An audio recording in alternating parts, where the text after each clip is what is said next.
जय श्री कृष्णा दोस्तों। हर हर महादेव। कैसे हैं आप सब? स्वस्थ और सुरक्षित होंगे।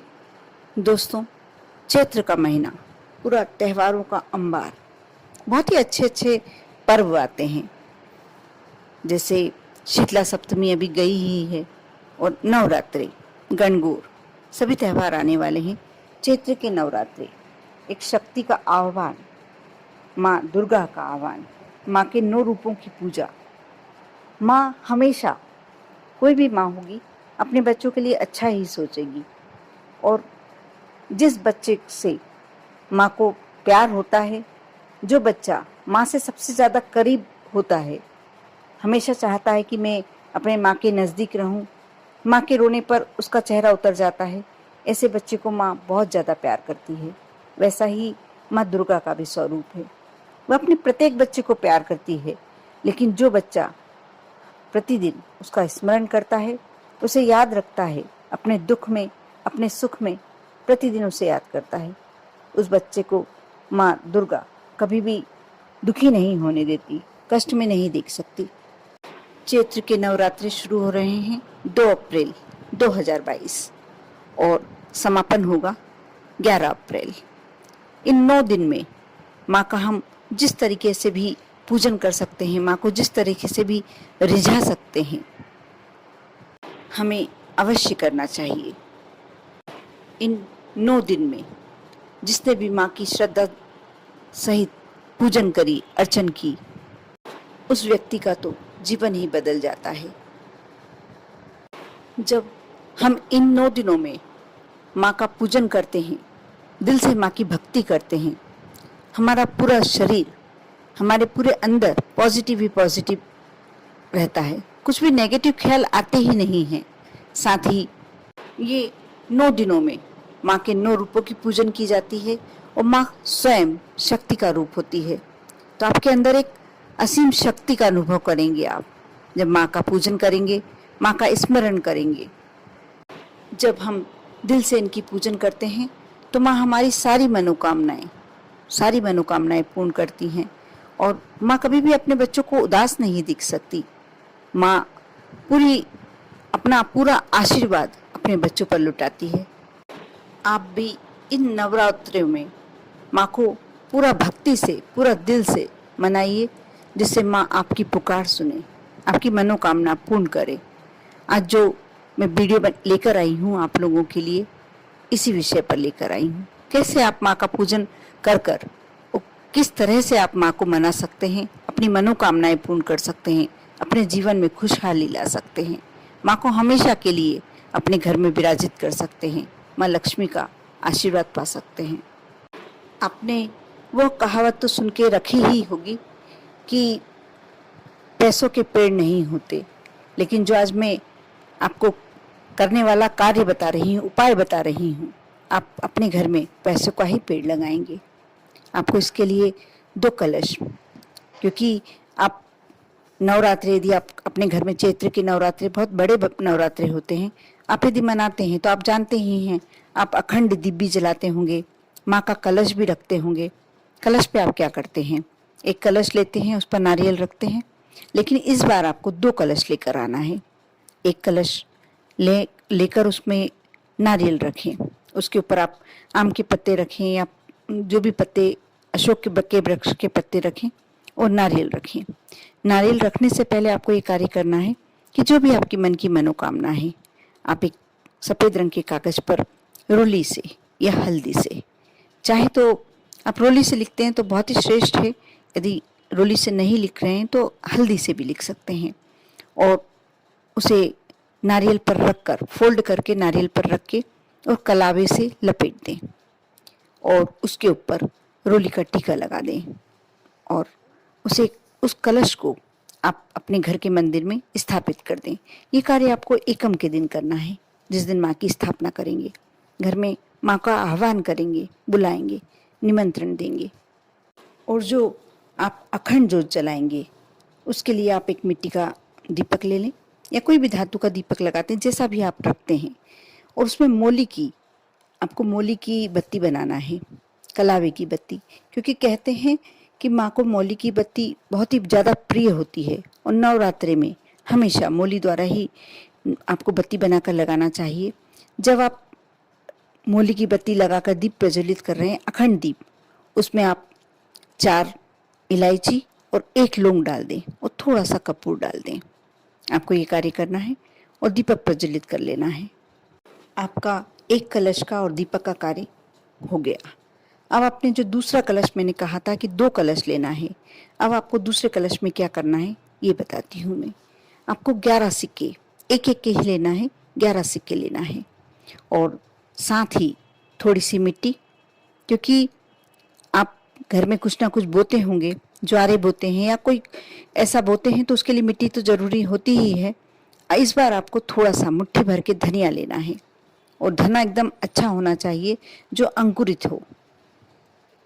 आप जब कलश में सिक्के डालेंगे तो आपको एक एक सिक्के करके डालना है और जैसे पहला सिक्का डाला तो आपके मन में ये भावना आनी चाहिए कि मैं माँ लक्ष्मी को अपने घर में आमंत्रण दे रही हूँ और मेरे घर में माँ लक्ष्मी आ चुकी है, मैंने आह्वान किया है। दूसरा सिक्का डालें, आप माँ दुर्गा का आह्वान करें। तीसरा सिक्का डालें, आप अपनी तीसरी मनोकामना बोलें।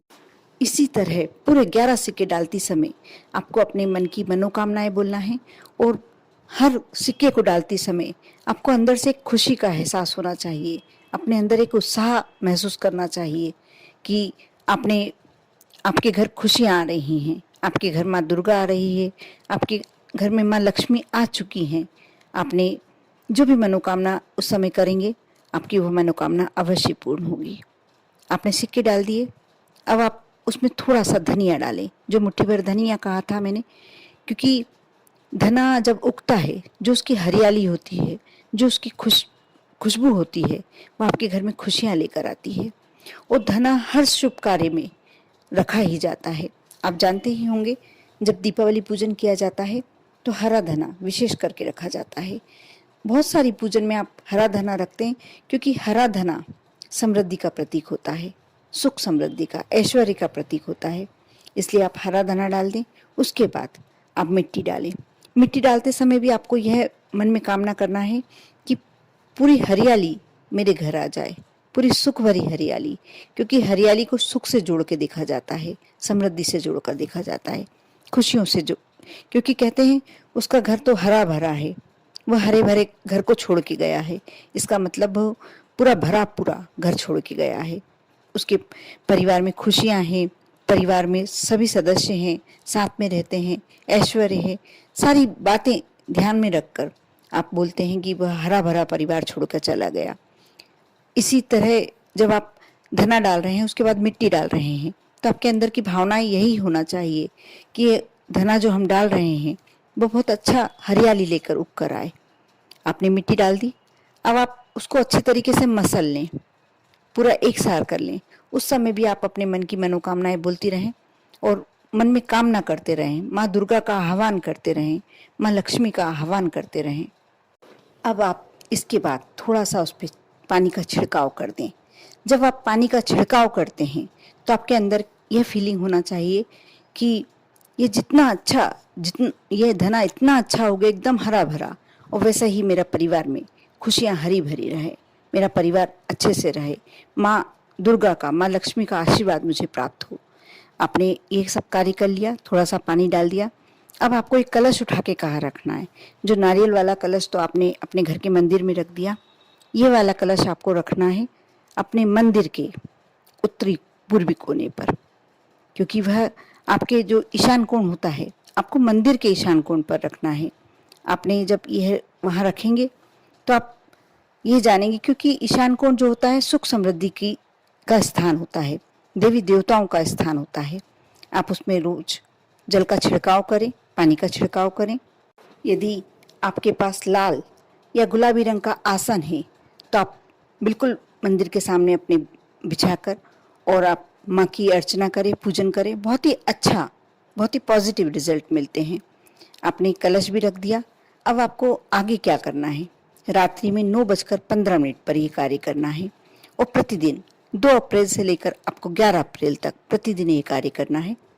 आप 9:15 पर एक दीप प्रज्वलित कर लें, या जो अखंड दीप जल रहा है उसी के समक्ष बैठकर आपको अपने घर के मंदिर के समक्ष बैठकर एक स्फटिक या कमलगट्टे की माला लेकर इस मंत्र का 108 बार जाप करना है। ओम श्रीम ह्रीं क्लीं श्रीं सिद्ध लक्ष्मये नमः। मैं मंत्र फिर से बोल देती हूँ। ओम श्रीं ह्रीं क्लीं श्री सिद्ध लक्ष्मये नमः।